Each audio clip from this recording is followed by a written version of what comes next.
Sa San Mateo, Rizal, uso ang mga e-bike na sumasabay paminsan sa mga pampublikong sasakyan.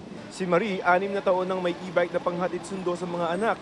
Mas madaling gamitin, tsaka mas maraming laman kaysa compare sa motor, mas safe hindi nainitan yung mga motor.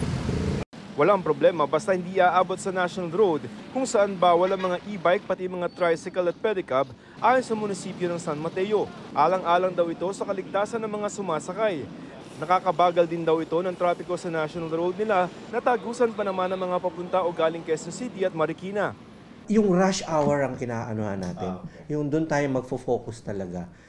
Pero hindi lamang yan dapat dito sa San Mateo kundi sa lahat ng National Road. Palaala ng DILG, dapat ipatupad ang nasa DILG memo noong Disyembre na bawal nga ang mga tricycle, pedicab at e-bike sa anumang National Road.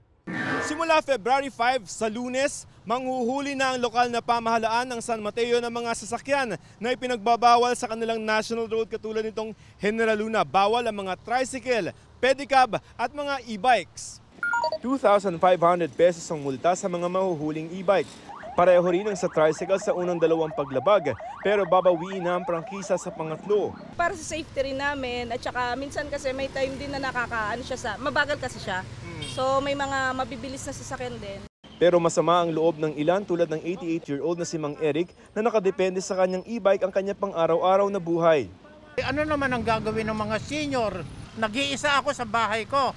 O paano sinong uutusan ko para bumili ng mga kailangan ko, pagkain ko?